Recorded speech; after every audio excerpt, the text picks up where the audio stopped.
të ushtrin e të panjohurve në rrjetet sociale. Me që ma përmënde Esmeralda, zoti Kurti në fakt pati një reagim për rastin e Skënderit dhe i lidhi pak me rrjetet sociale. Kemi pak, regjimon timoni pak për një rikujtes çfarë ka thënë edhe Albin Kurti lidhur me rastin, teksa ka thënë, unë po e perifrazoj, që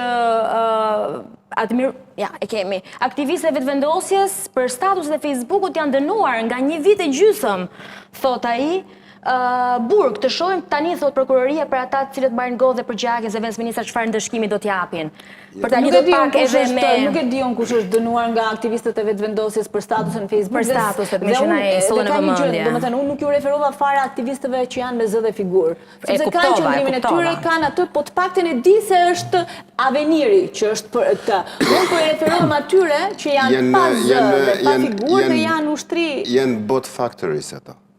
Në account anonim. Sepse atyre s'ke se si as t'ju replikosh, e t'ju thua, unë kjo është mendimi im. Kështu do t'ju replikosh direkt kryetarëve të partive për këto raste. Nuk është vetëm ajo, po unë kam burë edhe ne që jemi në këtë studio, herë tjera që kemi që këtë studio, sa herë kam lëvdu Albinin, edhe jem nga ata që të paktën 3 vitet e fundit kanë qenë mbështetës i fort për qëndrimet e ti, kam qenë hero në këto rrjetet e këtyre anonimve. Ja 2 herë të fundit pas zgjedhjeve që kanë filluar kanë kritikuar, më kanë telendis në komente, janë këta. Si janë kështu se ata nuk e kuptojnë. E para ne nuk garojmë Kosovë. Si ta patronazhistët tanë. Ne themi atë çfarë mendojmë, ndoshta është edhe e gabuar, po ndoshta është edhe e drejtë. Deri tani faktet kanë treguar që Egon, nuk është se s'kena pas. Si duket dinamika e gjithë këtyre ngjarjeve të fundit, VV-ja e friksuar, ka frikë që të humbas nga rezultati i mirë i 28 dhjetorit, Vjosa Osmani e ka tronditur VV-n? Shiko, nuk ka në një mënyrë se si të matet frika, Pra, matet rezultati zgjedhjeve, matet vota, bëhen sondazhe, matet perceptimin publik, frika nuk matet. Tani... Tensioni matet.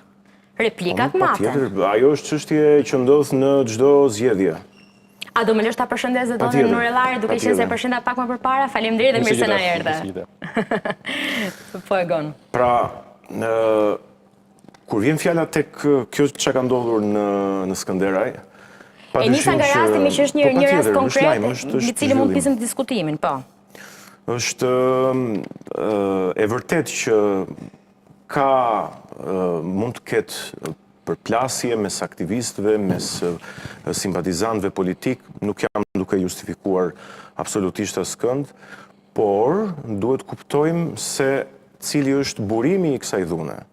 Pra, burimi i dhunës është, dhe këtu nuk jam duke mbajtur anë, jam duke dënuar edhe ata që e kanë shkaktuar dhunën dhe ata të cilët pretendojnë se mund ta kenë nxitur dhunën përmes deklaratave e të tjerë, pavarësisht se të bësh deklarata, sa do të gabueshme, sa do të këqija të jenë ato, nuk është justifikim për dhunë. A nxit urrëtie, a nxit dhunë?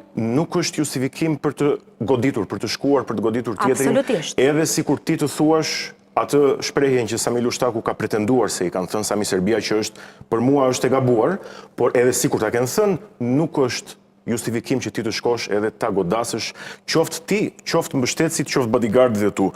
Kjo është e prerë. Tani unë dua të themi gjë dhe ta shikoj pak më gjerë te klima politike në Kosovë dhe tek tensionet. Ne së pari kemi thënë dhe është thënë dhe po shkohet drejt asaj që skena politike e Kosovës do të dominohet nga 2 partitë kryesore, e para dhe e dyta, pra që është vetëvendosja dhe Partia Demokratike e Kosovës, dhe të gjitha partitë e tjera do të precipitojnë në një formë ose në një formë tjetër tek këto të dyja, në mënyra të ndryshme, qoftë përmes po themi strukturave politike, qoftë përmes votuesve të tyre apo njerëzve të tyre të bazës. Kur ti e percepton armikun tënd, ndjes se më foli goja kështu lapsus freudian, kur ti e percepton kundërshtarin tënd, jo si kundërshtar që do të përballesh në zgjedhje, por si armik që duhet ta asgjësosh, do të përfundosh në raste të tilla. Dhe jam duke u përpjekur që të tregohem sa më fair të jetë e mundshme. Dhe kur në loj futen terma dhe akuza mjaft të rënda për bashkëpunime me Serbinë, për forma shumë të larta të sabotimit të shtetit, për kapje të institucionesh e të tjerë, ne do të shkojmë drejt kësaj situate.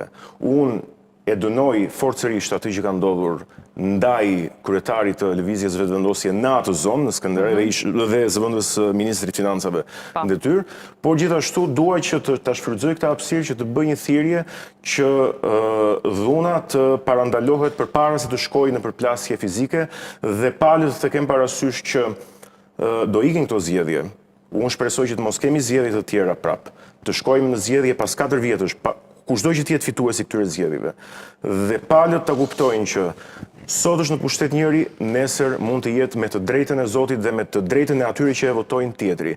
Dhe kjo nuk është arsye që kundërshtari politik të konsiderohet armik për t'u asgjësuar nga cila do palë që ai të jetë. Dhe kjo duhet jetë mesazhi i prerë, them unë. Se ka vetëm një fjalë turq që thot populli që ndoshta në Kosovë kanë pasur parasysh për shumë kohë. Tani gjërat kanë ndryshuar pak. Gjuha kocka s'ka, po kocka thyen. Kështu që prandaj duhet të jenë shumë të kujdesshëm me retorikën që përdorin, se ti thuash një ish komandanti që ka rrezikuar gjithçka, Sami Serbia, apo qoftë unë s'jam fare dakord as kur i thon zotit Kurti, sepse Serbin duhet ta lën aty ku është, se të gjithë janë kundër Serbisë.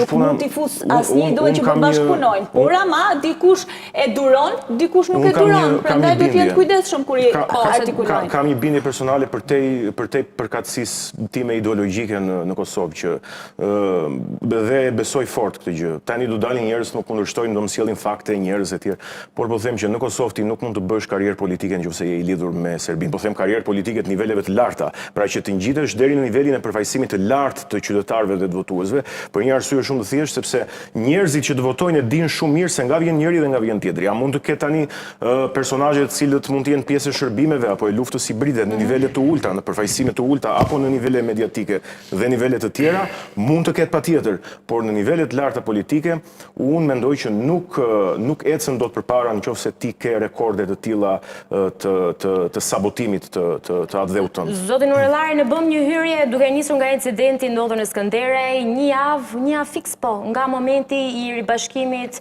apo dhe prezantimit të Vjosa Osmanit si tashmë pjesë zyrtare e LDK-s, si kandidate për president, dhe një javë e mbushur me shumë dinamika në Kosovë. Çfarë ka ndodhur? Çfarë i ka shkaktuar gjitha këto? Po kjo është një strategji tipike e Kurti për devijuar vëmendjen nga dështimet, nga problemet, bilanci konkret, statistikat që janë kokëforta, që tregojnë për premtimet paralizuar, probleme me emigracionin, me inflacionin, me një ekonomi që është stagnacion, me izolimin. Dhe ai ka qenë një akt tipik provokativ, dhe këtu në padyshim që gjua urrëties është një nga shkaktarët kryesorë të eskalimit të dhunshëm. Absolutisht që unë distancohem nga çdo formë e dhune, nuk mendoj se është mënyra për të reaguar, por kjo është një traditë që tashmë zoti Kurti e ka futur bashkë me partinë e tij. Kujtoj tu që para 10 vjetësh Kosova dilte në qendër të vëmendjes së arenës ndërkombëtare me gaz lotësiedhës, me molotov, me sulme fizike, duke djegur makinat e përfaqësuesve të partive kryesore kundërshtare të vendosjes, duke hedhur molotov në shtëpinë e kryeministit Sa Mustafa, duke hedhur gozhda për ta nxjerrë prej rrugës, duke sulmuar ata fizikisht në ambiente private bashkë me familjar, duke hedhur vezë ndërkohë që kanë qenë të shoqëruar nga fëmijë dhe gra. Domethënë kjo është një traditë tashmë të këtyre niveleve të sulmimit dhe dehumanizimit edhe të dhunës edhe gjuhës urrëties që është instaluar nga vendosja fatkeqësisht, dhe Kosova po del prej saj, por që zoti Kurti ka përdorur tradicionalisht si një formë për të devijuar vëmendjen dhe për të larguar vëmendjen nga problemet tjera më konkrete që ka qeverisja e tij. Dhe kjo u duk qartë zgjedhje me pasaj me reagimin disproporcional të policisë, ku ke pasur raste vrasje edhe me si është paraqitur një makinë policie, ndërkohë që për të çështje u shfaqen në Skënderaj forcat speciale, pa çka se kush ishin sulmuesit ishin tashmë shoqëruar në polici ose ishin pyetur nga policia. Kështu që kjo është një taktikë që e ka dalë me deviju me nga probleme tjera, por